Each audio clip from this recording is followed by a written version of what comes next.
après ce matin, qui était un propos plus général sur la mission et qui nous invite à la mission, et c'est l'une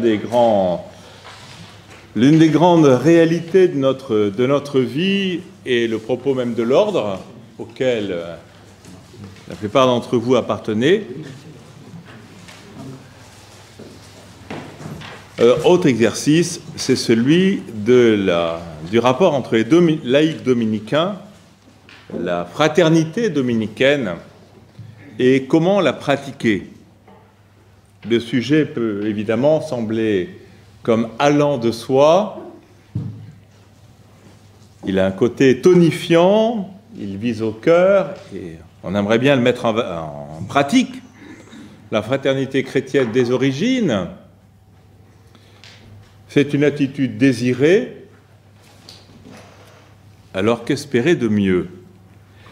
Et pourtant, en fait, la perspective est très ambitieuse. Et pour la mettre en pratique, il s'agit véritablement d'abord d'en garder le désir et d'en inventorier des réalisations multiples, diverses, qui furent réalisées pendant ces 8 siècles et les prochains siècles à venir, mais qui fut réalisé donc dans une partie de l'Europe.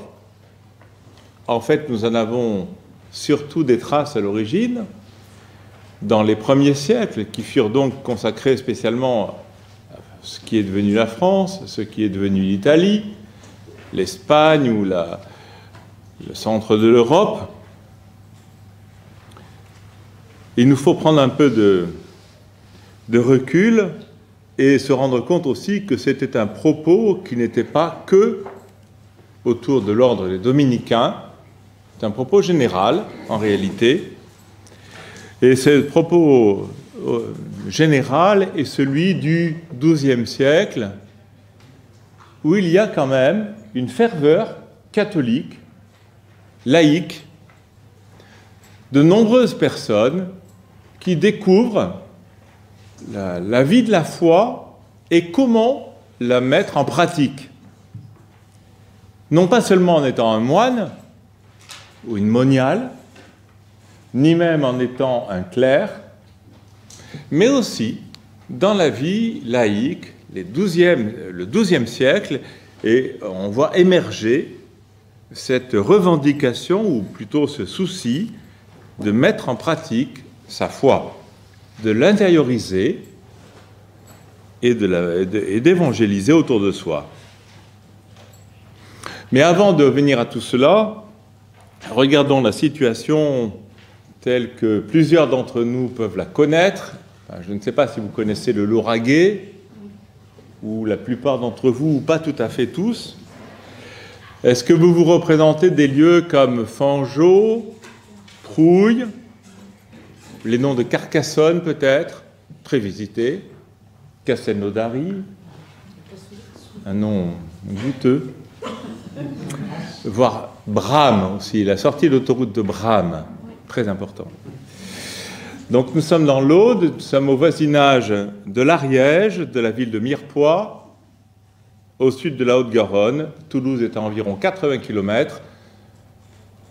Il faut presque 1 heure pour rouler en voiture sur l'autoroute, mais 2 jours quand on s'appelle Dominique, il y a 800 ans. Donc ce que nous appelons aujourd'hui les fraternités laïques dominicaines, on peut dire que ça a commencé là, de façon pas si simple que cela. On peut dire que Saint-Dominique a réuni des jeunes filles au lieu-dit Prouille, au bas du village de Fangeau, dont il était le curé, grâce à un couple de laïcs, et pour y constituer le premier monastère, enfin ce qui deviendra le premier monastère féminin de l'ordre des prêcheurs, donc vers 1206-1207 surtout, presque 10 ans donc avant de fonder l'ordre, en 1215, confirmé en 1216. Et les fraternités laïques dominicaines ont donc leur origine dans ce même lieu, autant donc dans le même secteur les sœurs, les laïcs, puis les frères. Le lieu, ça veut dire beaucoup, comme dirait quelqu'un, ou chanterait quelqu'un. Pour une religion de l'incarnation, en tout cas, ça veut dire beaucoup.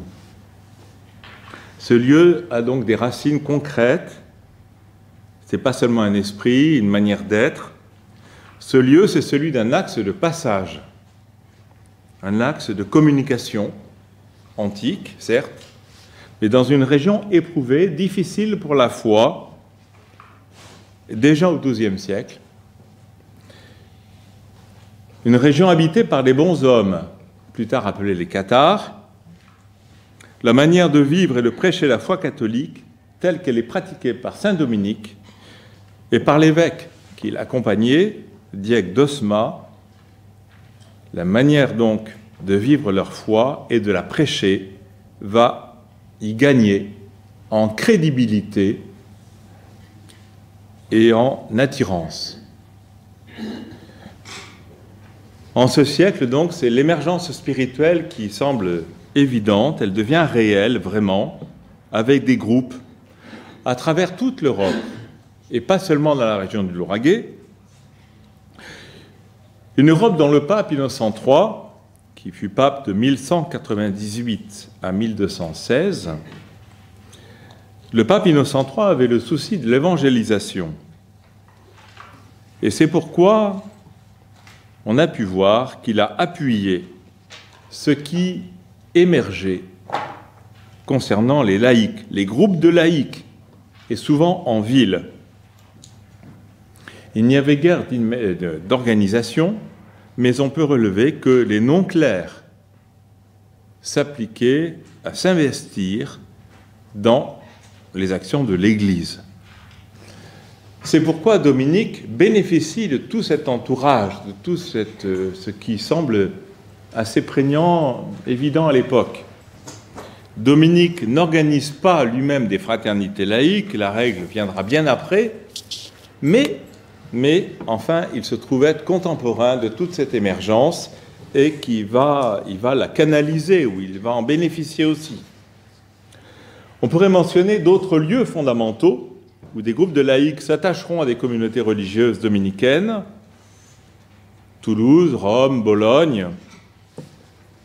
Évoquant les fraternités laïques en 2022, il est donc essentiel de prendre la mesure de ses origines et des pans de l'histoire, par reconnaissance aussi, par souci ecclésial, par esprit familial, par volonté de mieux se connaître. Il y a donc une diversité à unifier. Donc de ces groupes sont nées plusieurs réalités et au long des époques. Elles se sont multipliées, comme les branches d'un arbre immense qui vont puiser leur vitalité, leur énergie par les racines, mais s'adaptant aussi avec l'environnement. Ces groupes seront divers. Et donc, quelques éléments historiques nous aideront à percevoir ce foisonnement.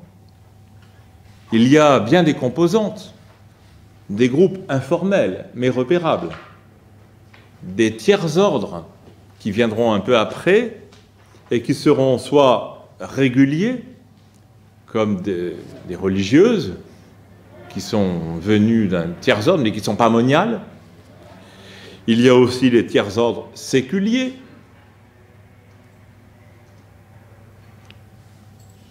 Il y a aussi l'évolution, et en tout cas à certaines époques assez importantes, une évolution de ces tiers-ordres séculiers en vie religieuse, de tiers-ordres réguliers, alors, comme certaines communautés de sœurs que nous connaissons, sœurs du Saint-Nom de Jésus, etc.,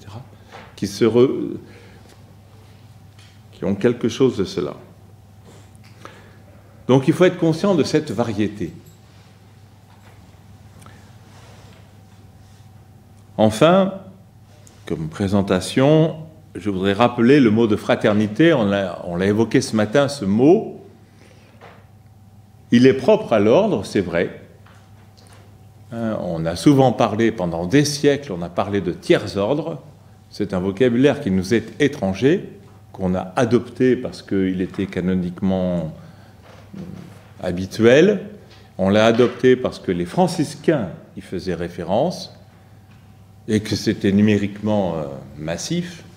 Mais en attendant, nous, on a un ordre, on n'a pas de second ordre, même si habituellement on parle des moniales comme d'un second ordre, et on ne parle pas d'un tiers ordre, parce qu'en fait, ça voudrait dire que... Oui. Et quelle est la différence entre une fraternité et une confrérie? Parce qu'on retrouve le même... Alors, oui, c'est le même mot. Confrérie, fraternité, c'est des confrères, en fait. Oui. Les fraternités, c'est pour ça que dans l'histoire, le temps que tout se mette bien en place, au départ, il y a... c'est pour ça que je parle de variété, de diversité, parce que les mots mettent du temps à se préciser, en fait. Et à ce qu'il y ait des règles, une organisation liée à tel type de confrérie, à tel type d'engagement, et donc un lien avec l'ordre qui sera différent par rapport aux confrères. Les confréries du Rosaire, par exemple, qui foisonnent, on en voit liées à des personnes qui sont dans des fraternités dominicaines, notamment à leur origine. Hein, c'est le cas au XIXe siècle de celle qu'on va béatifier au mois de mai prochain, Pauline Jaricot, qui a fondé des confréries du Rosaire, qui a fondé de multiples choses, et qui elle-même appartenait à une fraternité, était en lien avec l'ordre, mais personnellement était en lien avec une institution qui est l'ordre. Elle avait un lien institutionnel, une appartenance à l'ordre, mais la confrérie, elle, ne l'a pas. Donc, peu à peu, en effet, au milieu d'une émergence, enfin, on ne se rend pas compte du foisonnement, chrétien, dans une époque qui, mentionnée pour Innocent III, pour le pape Innocent III, est une époque où on voit émerger beaucoup de courants spirituels qui n'appartiennent plus à l'Église catholique, qui professent une autre foi, en fait. C'était le cas des bons hommes, mais c'est le cas de multiples mouvements que l'on voit aussi en Europe centrale, tout ce qu'a découvert Saint Dominique quand il a traversé l'Europe, en venant de Castille et en montant en Dacie, vers le Danemark. Et donc, au fond, là, il découvre que l'Europe catholique, à l'époque, il n'y a pas de protestants, c'était unifié, au fond, cette Europe catholique que le diocèse de Osma, en Castille, venait de reconquérir depuis 70 ans sur une présence musulmane forte, il se disait, de l'autre côté des Pyrénées, ils sont tous catholiques. Oui, enfin, il faut voir. Et en tout cas, il a vu, et il n'en a pas été complètement convaincu. D'où notre arrivée, en fait. Mais il y avait un foisonnement laïque qui professait de multiples foi ou de religions, plus ou moins en lien avec l'Église catholique, plus ou moins en lien avec la Bible même, tout simplement, plus radicalement encore. Bref, le mot de fraternité, donc en français, ce mot nous est proche, ce mot n'a pas changé, ce mot est celui du latin de référence et celui utilisé aussi par les autres pays. Il fait appel aussi à un type de rapport entre les frères et les sœurs qui a marqué les premières communautés chrétiennes. Et c'est ce que l'on voit notamment dans le livre des Actes. Hein, vous savez, au début des Actes des Apôtres, il y a 3 tableaux ou 3 sommaires des premières communautés chrétiennes. Donc, dans les Actes, au chapitre 2, au chapitre 4, au chapitre 5, donc avec des accents différents, mais en fait, concrètement, on voit il y a une insistance sur la vie de ces premières communautés que l'on peut dire idéale, une vie de mise en commun et de prière, une vie de foi et de prédication. Et ceux qui contreviennent sont châtiés gravement. Donc ces chapitres manifestent justement cette fraternité. C'est cela qui nous caractérise. Alors il y a des éléments d'histoire qui eux aussi méritent d'être indiqués. Pourquoi? Eh bien parce que précisément, on voit de plus en plus, et au gré de l'histoire et au gré des siècles, l'implication des laïcs dominicains dans la vie de la cité. Et c'est pourquoi je vais mentionner plusieurs siècles, parce que précisément, on va aller de plus en plus dans une implication, et dans une implication reconnue. Là aussi, il y a quelque chose qui apparaît. Alors, il faut savoir qu'évidemment, l'histoire des dominicains, et notamment l'histoire des fraternités laïques dominicaines, a été écrite par des dominicains. C'est comme ça. Elle a été écrite par des dominicains et en plus des clercs, pour la plupart du temps. Donc c'est vrai que ça donne une coloration à l'étude. Hein. Il y a beaucoup de choses dont on n'a pas de source, en fait. C'est vrai, la source que l'on a et la traduction que l'on en a, c'est celle des dominicains clercs. On ignore ce qu'auraient écrit des laïcs désireux de faire connaître leur motivation d'appartenir ou d'être autour de l'ordre ou de favoriser l'arrivée de l'ordre dans telle ou telle ville. On mentionnait tout à l'heure des dominicains qui s'installent à Toulouse et qui agrandissent le couvent des Jacobins en 4 chantiers importants. Il a fallu qu'ils discutent avec les capitouls, il a fallu qu'ils discutent avec les habitants de Toulouse, il a fallu qu'ils discutent. Alors bien sûr, avec le clergé, ça on a des traces, mais en fait, il y a énormément même de discussions, de la manière dont les gens les ont perçus, ou les groupes qui ont pu se constituer autour de chez eux, on n'en a nulle trace au fond. Par rapport à l'importance de ce qu'on peut avoir de l'autre côté, du côté des clercs, on n'a aucune trace, ou peu de traces, de ce qui va s'organiser, beaucoup moins de traces de ce qui va s'organiser au plan des gens de la vie plus habituelle, plus quotidienne, qui pourtant vont aider l'implantation et le développement de la vie chrétienne telle que la prêcheront les frères. Donc il s'agit de nommer tout simplement une réalité, il ne s'agit pas d'en faire le procès, ni quoi que ce soit, mais en tout cas, c'est une réalité. Ce qui apparaît aussi comme une réalité, c'est que l'insistance telle que le dernier concile l'a manifestée pour les laïcs et la prise en compte du sacrement de baptême et de l'engagement des laïcs qui va suivre ce sacrement, au nom même du baptême, était donc déjà assez motivant au XIIe et XIIIe siècle. C'est quand même des histoires un petit peu proches, voisines. Il ne s'agit pas de faire de l'anachronisme là aussi, mais enfin, c'est un fait. Et c'est pourquoi, au contour d'une histoire un peu variée et à préciser, il faudra quand même 2 siècles pour que, de façon un peu nette, en 1405, véritablement, même si on fait référence à une date antérieure, en 1405, on voit apparaître comme tiers ordre la fraternité laïque dominicaine.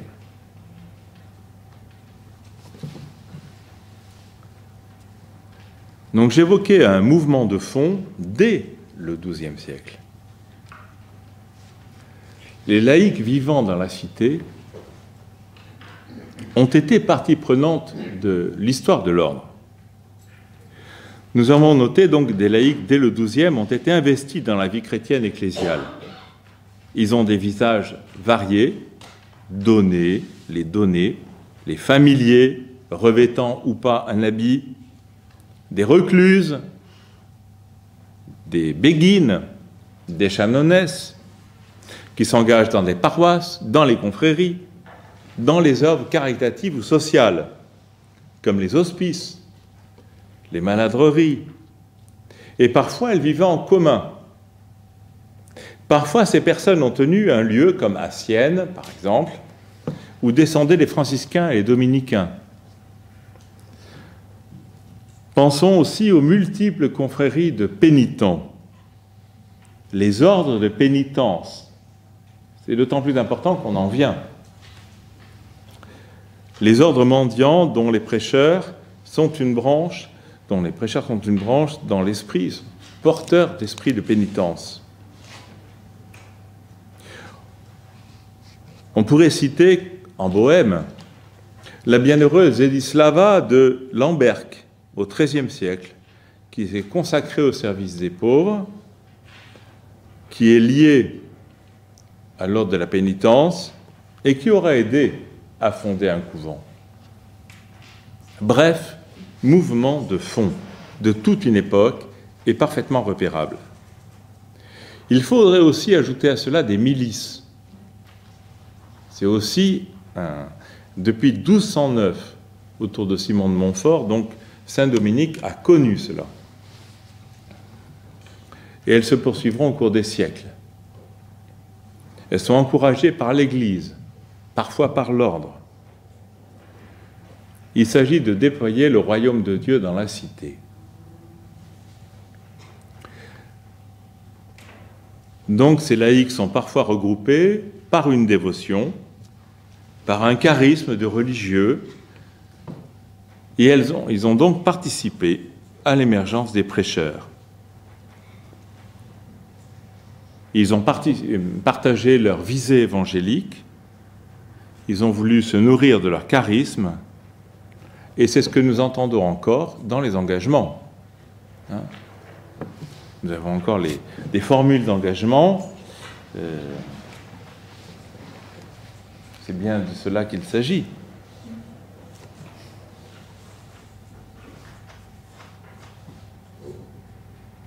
Veux-tu, en servant Dieu et le prochain, participer à la mission apostolique de l'ordre, selon ton état de laïque? Regarde, Seigneur, que ta fille, que ton fils te rendent le culte véritable et étendent le règne du Christ par son zèle apostolique. C'est la formule même de l'engagement. Cela n'a guère changé, en fait. Ça, c'est seulement précisé. Donc les fondations, certains apostolats, la vie des fondations, leur rayonnement, se sont réalisés avec l'aide de laïcs, désireux de cette prédication au sens large du mot, et y prenant part. Et les promesses liturgiques, elles reflétaient cette réalité. Donc je parlais d'un mouvement de fond ancien, car dans ces années, Saint-Pierre de Vérone, par exemple, l'un des premiers martyrs de l'ordre, Saint-Pierre de Vérone et ses émules fondent des sociétés de croyants, groupes de laïcs, qui interviennent dans les affaires politico-religieuses, y compris les enquêtes même à propos de la foi, à Florence, Bologne, Milan, Bergame. Et elles sont aussi dévotes de la Vierge.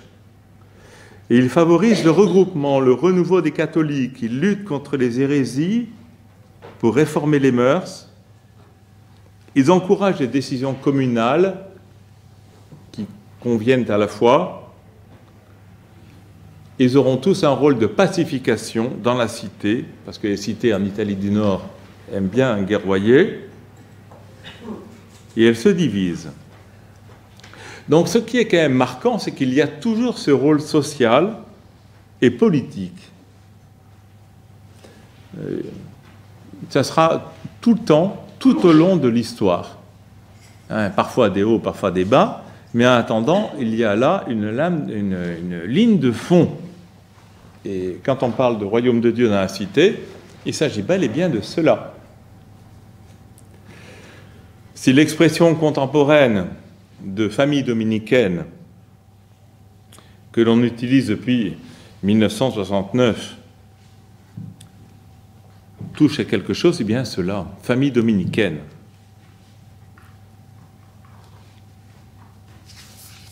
Et pourtant, les frères ne souhaitent pas s'impliquer de trop près, dans les groupes de laïcs.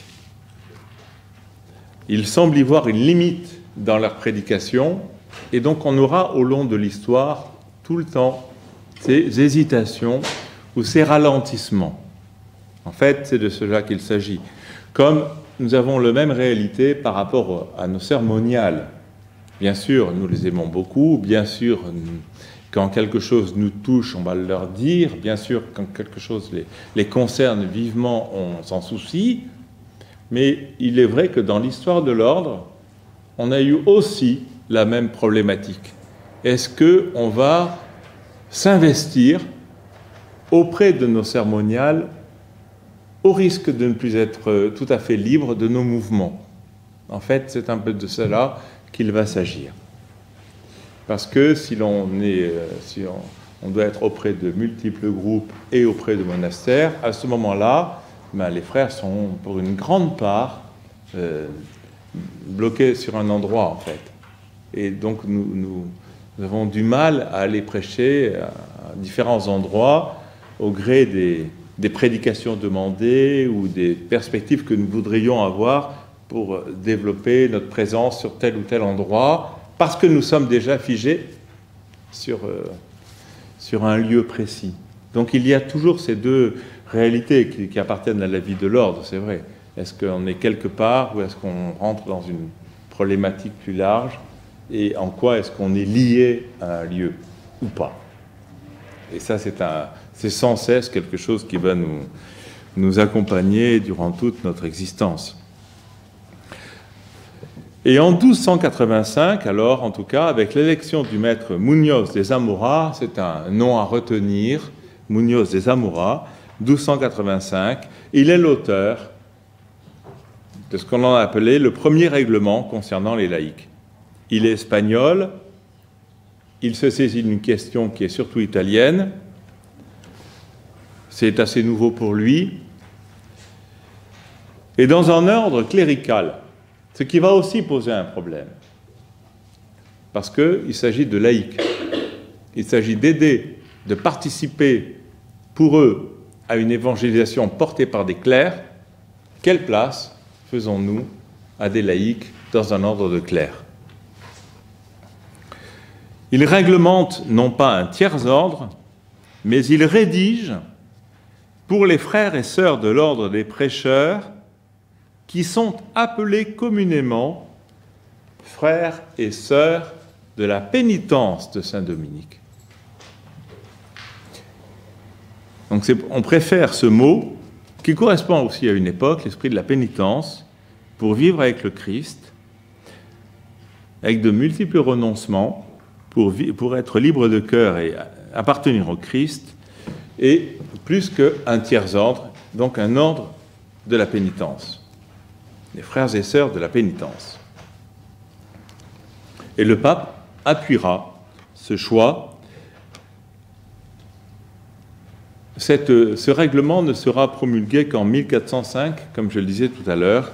C'est pour cela qu'on s'est demandé s'il avait vraiment été rédigé en 1285 avec le crédit qu'on lui accorde.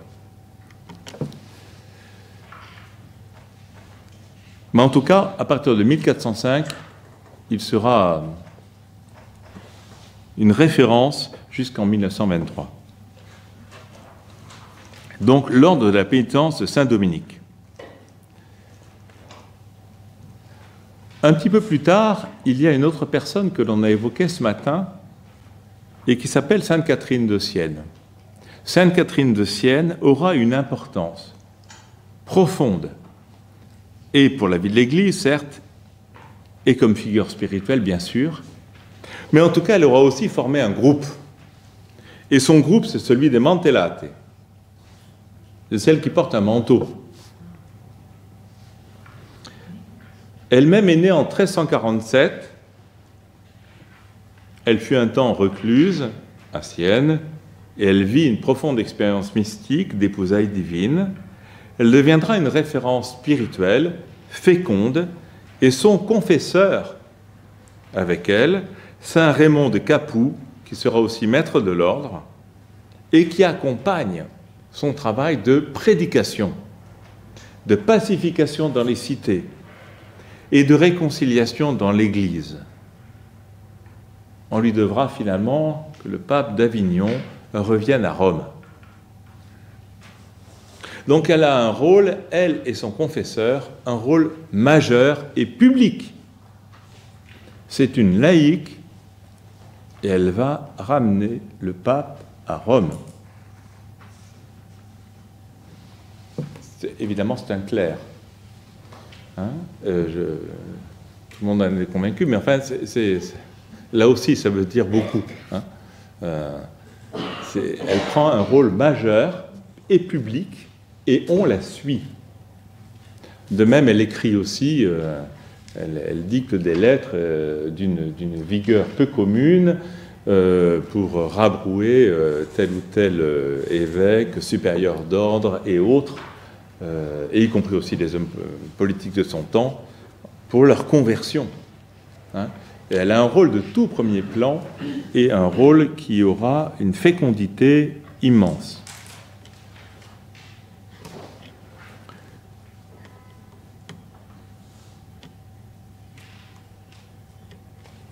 Saint Raymond de Capoue, d'ailleurs, à la suite de son travail avec Sainte Catherine et dans sa nouvelle responsabilité, voudra aussi encourager l'humilité. Il accompagnera d'autres jeunes filles pénitentes, et avec une orientation vers le dévouement aux malades. Elle porte l'habit de la pénitence, les unes et les autres. Elle vise à une perfection spirituelle. Et donc, il y aura toujours cette dualité, perfection spirituelle, implication dans la vie de la cité. En tout cas, la question paradoxale, elle est formulée ainsi par le père vicaire. Certes, elle vous paraîtra savante, mais je vous la fais quand même entendre. En tout cas, bon, on mettra tout cela par écrit. L'ordre prend en charge. Pour comprendre la difficulté devant laquelle on se trouve, l'ordre prend en charge, après l'avoir reçu par mandat du souverain pontife, parallèlement aux évêques, indépendamment d'eux, une part de la fonction prophétique dans l'Église, le soin de la doctrine et le ministère de salut par la parole de Dieu. Voilà ce que prend l'ordre en charge. Il le réalise enfin dans la liberté, n'étant pas seulement libre à l'endroit de l'autorité temporelle, en droit et de fait grâce à la pauvreté, mais libre aussi vis-à-vis de la hiérarchie, n'ayant point de part à la charge d'âme qui est réservée aux prélats.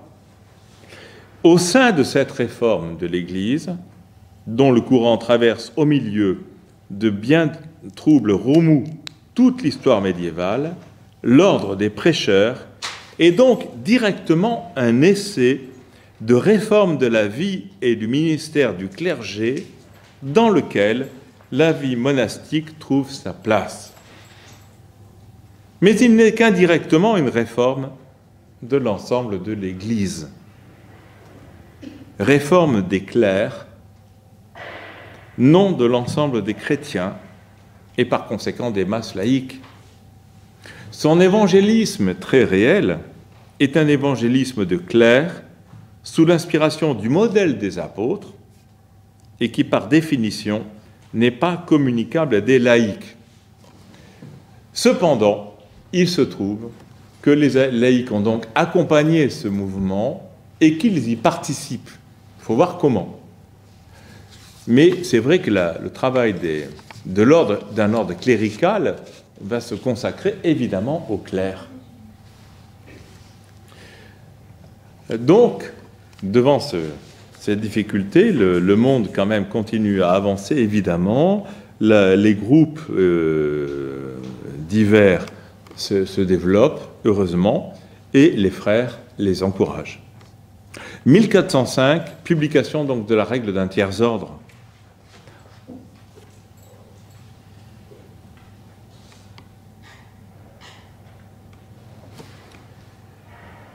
Donc nous sommes à pratiquement 2 siècles après l'émergence de l'ordre des prêcheurs, enfin avec la personnalité de Saint-Dominique autour de Fangeau. Presque 2 siècles.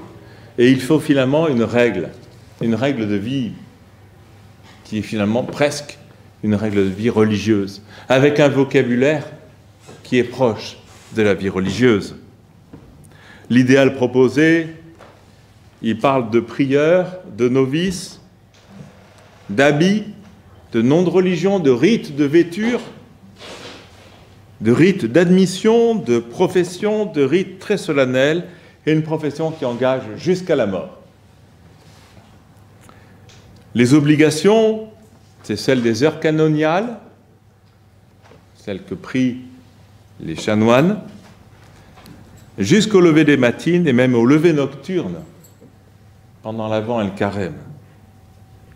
Le rythme même de fréquentation des sacrements, le jeûne et l'abstinence. Enfin, on est dans un contexte, manifestement, de vie religieuse.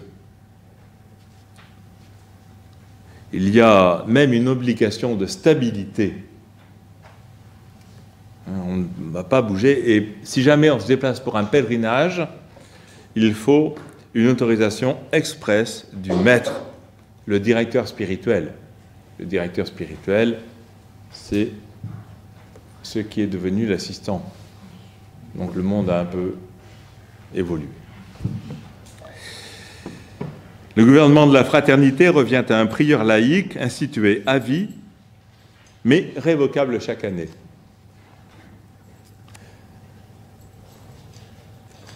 Et seul le directeur, c'est-à-dire le frère, possède le pouvoir doctrinal.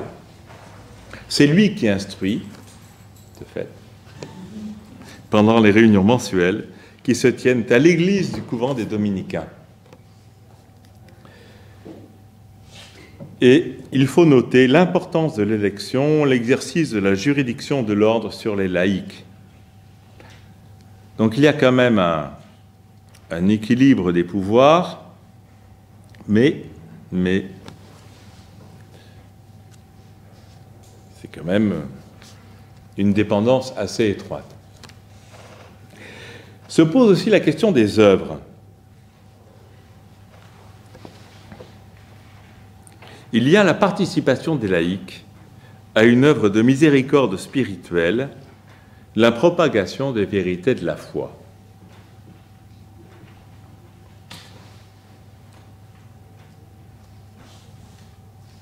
Alors il faut voir, il faudrait préciser aussi de quelle manière, mais il y a une participation à cela. On s'est posé la question, est-ce que cela entend aussi que l'apostolat est le cœur de l'engagement du laïc? Et comment se réalise-t-il? Pour le coup, les choses ne sont pas complètement précisées. Mais les siècles passant, on voit se dégager la prise de conscience de plus en plus nette pour une autonomie et une fécondité, une importance accordée aux fraternités, ce qu'on appelle les fraternités laïques. Et notamment avec la personne en France du frère Sébastien Michaélis. Donc nous sommes à la 16e, début du 17e siècle. Si je le mentionne, c'est parce que justement, il me semble tout à fait intéressant, il pourrait même nous donner des idées sur ce que l'on pourrait faire. C'est un dominicain donc, qui est entré au couvent de Marseille en 1560, porteur d'une réforme dominicaine dans le sud de la France, Montpellier, Saint-Maximin, Toulouse. Il y est en 1599. Il sera aussi prieur à Paris. Il participera aux frères qui fondent le couvent de l'Annonciation, couvent de la Réforme. Il est en 1613. Il aura été très attentif au laïcat et il va entourer les couvents qu'il relance de communautés, de groupes de laïcs.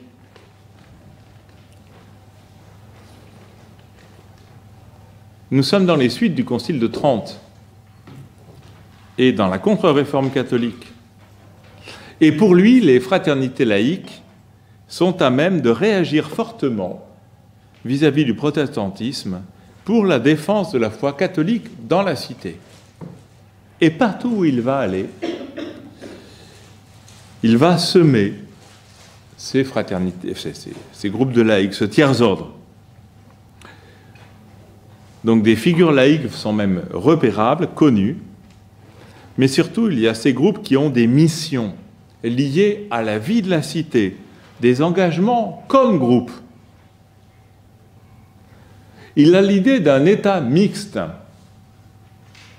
et il va le développer, qui unit la contemplation à l'action. Un peu comme Catherine de Sienne, précisément, ou comme Saint Raymond de Capoue. Il est soucieux de l'unité de l'Église et de la foi. Donc il a une exigence fervente. Il est attentif à une réalité charitable qui va engager les laïcs même sur des voies, si je puis dire, dangereuses. Enfin, on voit les domaines dans lesquels elles vont notamment s'engager auprès des malades, etc., y compris dans des circonstances difficiles, dans des endroits un peu périlleux. Donc il y a un aspect d'exemplarité et il y a un dévouement réel. Bref, cet état mixte est encouragé par le frère Sébastien Michaelis. C'est un renouveau du tiers-ordre, indéniablement, avec ses communautés de tertiaires. Il reprend les observances les plus fortes qu'on a évoquées tout à l'heure, mais il va les adapter aux laïcs et à la vie de la famille, parce qu'ils ont aussi une vie de famille. Vous avez une vie de famille.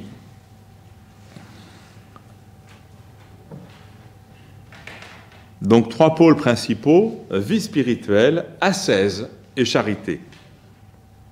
Objectif: perfection religieuse et accomplissement de toute œuvre de charité et miséricorde envers le prochain.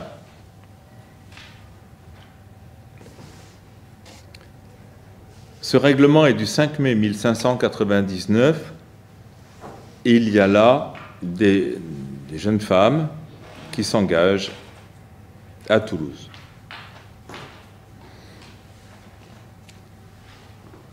Sanctification personnelle en lien avec la vie apostolique. Alors il y a une souplesse dans sa règle, il écrit des statuts, avec une certaine souplesse pour s'adapter justement aux devoirs d'État de chacun, aux possibilités personnelles aussi, avec un aspect très pénitentiel, mais qui peut toujours être rompu avec l'accord du directeur, et pour des raisons charitables. Il n'y a rien de contraignant, mais des prescriptions. Il s'agit un peu ça peut se rapporter un peu à ce qui est des règlements de l'ordre, de la vie de l'ordre. Les lois de l'ordre n'obligent pas à peine de pécher. Il y a des recommandations, il y a des prescriptions, mais pas de contraintes. Enfin, en tout cas pour nous, c'est sur un autre registre, mais pour ce tiers-ordre. Alors les tertiaires pratiquent aussi, à la suite de la dévotion moderna qui a précédé ce siècle, l'oraison. Et beaucoup de dévotions, et notamment parmi ces dévotions, celle du rosaire, et qui permet justement de garder un contact avec l'Évangile, avec les mystères de la vie du Seigneur, et de manière assez simple, mais que le cœur soit marqué par cette vie chrétienne. Alors j'évoquais avec Michaelis aussi le soin de la mission apostolique auprès des plus démunis. Ce n'est pas une nouveauté, on l'a vu ailleurs, et notamment dans les préoccupations de la vie de la cité. Mais il y a une insistance très forte. En 1685, un manuel, donc qui suit un peu cette inspiration, dira « Les fraternités sont composées des dames de la première qualité de la ville, qu'on voit tous les jours aux prisons, chez les pauvres honteux, dans ces actions de charité et de miséricorde. Je mets en fait que les pauvres, les prisonniers et les malades, des lieux où il y a une congrégation du tiers-ordre, n'ont personne qui les visite avec plus d'affection et de zèle que ces charitables sœurs. »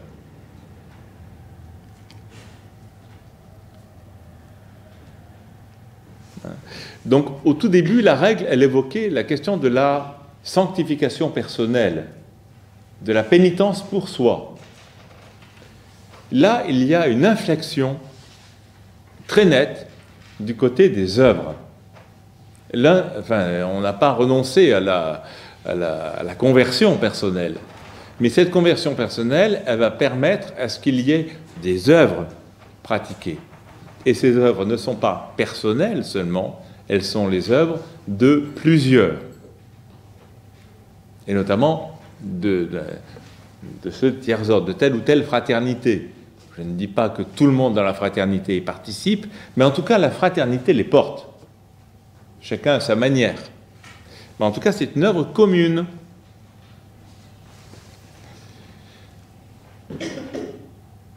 Et Michaëlis incite à la charité et à la miséricorde avec les détails.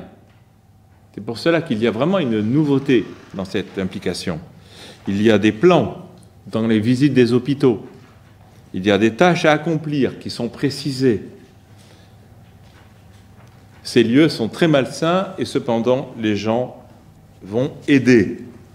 Certes, c'est l'époque de la mystique de la souffrance, mais ça n'explique pas tout. Il y a surtout la charité. Et elle doit être vécue intégralement avec humilité, ascèse, silence, les jeûnes, sans ostentation, mais avec le souci que rien ne soit négligé. Dans la vie aussi de la famille, et de la famille de chacun. Donc il faut proportionner l'effort. Mais en tout cas, voilà l'accent nouveau. Donc ces membres des tiers-ordres sont des pionnières dans les œuvres sociales modernes, et notamment dans le soin des malades. En tout cas, la ville de Toulouse en sera marquée, et pas seulement la ville de Toulouse. On dit même que Saint Vincent de Paul s'est inspiré de cela lorsqu'il a créé les Dames de Charité.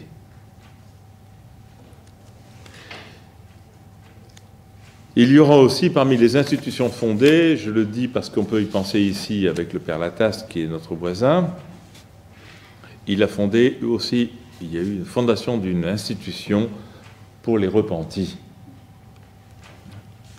Donc le règlement du Père Michaëlis a mis en clair des différences entre les divers mouvements tertiaires, les séculiers, les réguliers, les tertiaires isolés. Il a favorisé des regroupements. Il a créé des fraternités séculières et elles se sont marquées par une simplicité de vie, sans luxe ni fantaisie vestimentaire. La nourriture aussi doit être frugale, les réunions mondaines à éviter. On peut distribuer ses biens aux pauvres. Et si l'on accomplit certains services, notamment dans la miséricorde, bien sûr, il y a des risques de maladie, et cependant, on va accomplir ce qu'on a à faire au nom du Seigneur.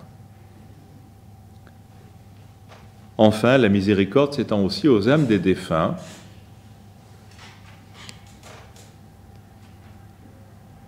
Donc on prie pour eux. Prière, suffrage, messe, sépulture digne, etc.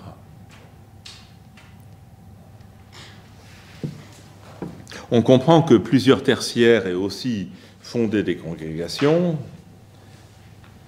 mais en attendant, vous voyez l'élan. Donc tout ce qu'on aura pu dire, c'est déjà la conversion personnelle, le désir d'intervenir dans la vie de la cité, et l'engagement dans la miséricorde et les œuvres de miséricorde, mais aussi le faire ensemble.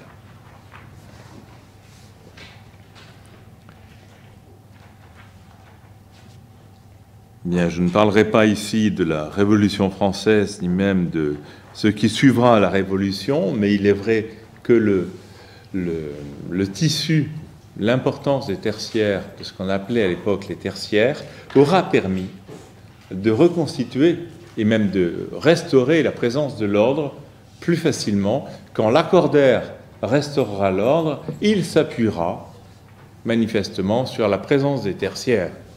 hein, et bon, certains membres du clergé, comme Saint-Louis-Marie Grignon de Montfort, étaient aussi dans des tertiaires, pour le coup des tertiaires clairs, mais, parce qu'ils étaient prêtres. Mais en attendant, c'est vrai que toutes ces réalités qui sont devenues souterraines lors de la Révolution reparaîtront dès le Concordat et permettront que quelques dizaines d'années plus tard, l'ordre reprenne pied assez facilement, assez rapidement en France. J'évoquais tout à l'heure le cas de Marseille, où c'est des gens de Marseille, des Marseillais, qui iront faire une démarche auprès de Lacordaire pour que des frères puissent venir à Marseille. Il en sera de même pour la congrégation masculine. Elles sont rares dans l'histoire de l'ordre, mais il y aura une congrégation masculine qui sera fondée par Lacordaire pour s'occuper des écoles. Là aussi, il y aura une démarche des habitants de Marseille pour qu'il y ait une fondation sur Marseille.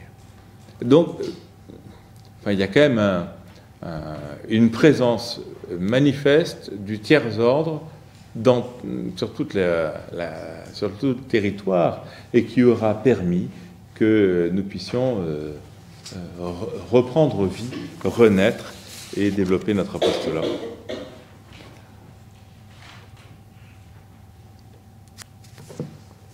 Bien, on ne peut tout dire, certes, mais vous savez que nous avons des belles figures. J'évoquais celle de Sainte Catherine de Sienne, mais de manière plus proche. Évidemment, il y a la figure de Pier Giorgio Frassati, que vous connaissez, qu'en 1990, Saint Jean-Paul II a béatifié, mais qui a eu une vie marquée par l'Eucharistie et l'aide aux pauvres. Sa prière était un appel à l'action. On sait aussi qu'il s'est impliqué beaucoup à son temps sur la vie politique, sur la scène politique, même si sa vie a été très brève. Mais en tout cas, il était typiquement engagé de multiples façons. Celle de Bartolo Longo, le nom a été plus connu parce qu'on lui doit pour une bonne part les mystères lumineux de la prière du rosaire. C'est l'année du rosaire de 2002-2003, c'est en référence à Bartolo Longo, qui était en fait un avocat italien, qui est mort en 1926, et qui est entré dans le tiers-ordre à l'âge de 31 ans, après avoir été un adepte converti, mais il était adepte du spiritisme, et il fondera beaucoup d'œuvres charitables, et notamment auprès des détenus, et avec un zèle pour la prière du rosaire qui aura en tout cas marqué l'Italie et Pompéi. Et puis dans l'immédiat après-guerre, un prêtre du tiers-ordre qui s'appelait Don Luigi Sturzo et qui a fondé le Parti populaire italien, précurseur de la démocratie chrétienne. Je l'évoque parce que dans ce groupe, il y aura Giorgio Lapira. Il y a une petite biographie qui est sortie il n'y a pas si longtemps et qui est un ouvrage stimulant et facile à lire. Et donc le célèbre maire de Florence. Il aura aussi eu dans ce même groupe, un groupe d'universitaires dont Aldo Moro et Amintore Fanfani. Donc Aldo Moro, vous savez, qui a été exécuté par la Brigade Rouge en 1978. Un député, plusieurs fois ministre, président du Conseil italien. Bien sûr aussi une Écossaise, un prix Nobel, si on veut décliner des figures marquantes, prix Nobel de littérature, un prix comme Sigrid Undset, Carlos Saavedra Lamas, prix Nobel de la paix, Bernard Albert Housset, prix Nobel de médecine. Toutes sortes de figures, on en trouve notamment dans une conférence du Père Douce, mais on en trouve dans d'autres pays surtout, des figures qui nous rappellent que l'on peut être à la fois investi dans la cité et dans la miséricorde, et aussi une personnalité reconnue comme marquante auprès des hommes. Donc de ce zèle multiple sont sortis, à partir du début du XXe siècle, de 1923 à 1987, plusieurs règles. Donc je vous en fais grâce. En tout cas, ces insistances telles qu'on a pu les voir dans l'histoire, elles ont enfin permis une reconnaissance d'une originalité, d'une spécificité de la fraternité. Ce que la manière de vivre et les rapports, non pas d'une règle de tiers ordre, mais d'une fraternité, c'est vrai que c'est une manière d'être et une manière de se comporter qui va organiser notre vie. Ce n'est pas un tiers ordre, c'est une partie de l'ordre. Il y a un ordre en fait. Il y a un ordre. Et cet ordre a des visages complémentaires. Et donc c'est vrai qu'il y a une partie qui revient aux prêtres, il y a une partie qui reviendra et l'ordre des frères n'est pas constitué de prêtres. Là aussi, il y a aussi des frères coopérateurs dans l'ordre des frères. Et il y a chez les sœurs moniales une présence première et qui est organique pour nous. On vit avec elles. Chacun à sa manière, mais elles appartiennent à notre manière d'œuvrer en réalité. Et puis il y a le tiers-ordre, le tiers-ordre qui n'en est pas un, et donc là aussi des frères et des sœurs qui se vouent à l'ordre et qui font promesse avec un lien institutionnel reconnu directement au maître de l'ordre. Donc il s'agit de quelque chose de très particulier par rapport à de multiples groupes, y compris de groupes de laïcs, qui entourent notre Église ou qui participent à des choses que l'on peut faire ou qui sont des fidèles nos lieux de culte. Mais il n'y a pas ce lien qui est tout à fait particulier et qui fait que on est frères et sœurs, en réalité. C'est quand même très particulier, complètement original.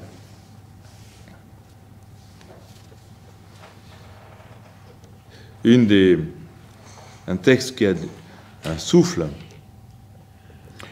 et que je voudrais vous faire entendre, en parlant de sainteté de laïcs, c'est s'attachant fidèlement à leur vocation, les laïcs s'efforcent de se pénétrer de l'esprit de saint Dominique. Ils puiseront dans la contemplation assidue de Dieu, unie à la prière et à l'étude, une foi ferme. Ils en témoigneront avec force, chacun selon sa grâce et sa condition, pour éclairer les fidèles, partageant leur foi, et les hommes privés de la lumière du Christ. Ainsi, grâce à eux, l'ordre a la possibilité d'atteindre plus pleinement sa fin. Les misères des hommes, leurs angoisses et leurs aspirations, ils s'appliqueront à les reconnaître et à les partager, guidés par la lumière de l'Évangile selon l'esprit de l'Église, en union avec les hommes de bonne volonté, ils favoriseront par l'apostolat de la vérité tout ce qui est vrai, juste et saint. Et ils s'efforceront de venir en aide à tous les hommes, autant que possible, dans un esprit de joie et de sincère liberté. Vous avez tous ces textes dans le livre de Catherine Masson, Les laïcs chez les prêcheurs, que plusieurs d'entre vous connaissent. Notamment Christian, il faudrait que je lui rende le sien. Donc cette phrase est quand même tout à fait marquante. Grâce à eux, l'ordre a la possibilité d'atteindre plus pleinement sa fin. C'est ce qu'on évoquait ce matin, ce qu'on évoquait notamment particulièrement avec la doctrine sociale de l'Église, mais c'est quand même une réalité qui correspond à ce qui a été vécu dès le XIIIe siècle, puisque vous vous rappelez, Saint Pierre de Vérone, c'est quand même cela qu'il a développé, qu'il a initié, qu'il a organisé. Et c'est cette réalité-là que nous avons à accomplir de la même façon. Donc de tout cela ressortent ces différents éléments de croissance spirituelle, d'état laïque, d'engagement personnel et communautaire, de lien avec l'ordre. Publiquement, il y a donc ce lien avec l'ordre. Et c'est ce que nous avons, c'est ce qui a eu du mal aussi à percer ces derniers siècles. Et durant le XXe siècle, les oscillations pour la formulation d'une règle étaient précisément sur ce point. Qu'est-ce qu'on allait mettre en avant? De quelle façon l'étude allait être une composante essentielle de la vie des fraternités laïques? Est-ce que ce lien avec l'ordre faisait que... Est-ce que par vous, l'ordre peut mieux correspondre à sa fin? Et de quelle manière? Voilà des accents tout à fait tranchés et marquants, qui auront mis du temps à germer et à oser être dits, en fait. Parce que finalement, quand Sébastien Michaelis propose tout ce qu'il propose aux fraternités laïques, en fait, il contrevient peu à peu à ce que lui disait la règle de 1275. Enfin, il débordait largement, quand même. Ce n'était pas interdit, mais il débordait largement le type d'engagement. Et au fond, cet engagement nous paraît maintenant tout à fait normal. Et comme allant de soi. Quitte, on a évoqué ce matin l'émergence de l'activité commune, eh bien, on y est. Savoir s'il faut trouver une œuvre de miséricorde commune à accomplir, là on n'y est pas encore, eux ils y étaient déjà. C'est quand même... là il y a vraiment un souci, et de nos jours il n'y aura aucun problème à trouver, pareil, des lieux d'action de ce type-là, où il faudrait être audacieux et ému véritablement par cette charité qui fait de nous des frères et des sœurs. Alors en 2021, le directoire canonique de la province de Toulouse, et je m'arrêterai là, précise toute cette réalité dès son ouverture. Une fraternité laïque de Saint-Dominique est un groupe de fidèles géographiquement localisés, réunis par le propos de servir le Christ et l'Église, selon leur vocation baptismale, dans leur état laïque et suivant le charisme de Saint-Dominique. Ils participent spécialement comme membres de l'ordre des prêcheurs à la prédication de l'évangile du salut en Jésus-Christ. Prédication par la prière, l'étude, la vie fraternelle et les activités apostoliques. Chaque fraternité veille à son unité par une charité active, propre à soutenir et faire croître la vie dans le Christ de ses membres. Et au numéro 17, en tant que laïque, la vocation des membres d'une fraternité ou d'un groupe fraternel est avant tout de travailler à l'avènement du royaume de Dieu en vivant et en témoignant de l'Évangile au cœur du monde, c'est-à-dire là où ils vivent et œuvrent, en communion avec la fraternité et l'ordre. À l'école de Saint-Dominique, il s'appuie sur la prière, l'étude et la vie fraternelle. Donc le chantier est immense. Nous savons que la charité ne passera pas. Voilà, vivons-le sous le regard de Notre-Dame.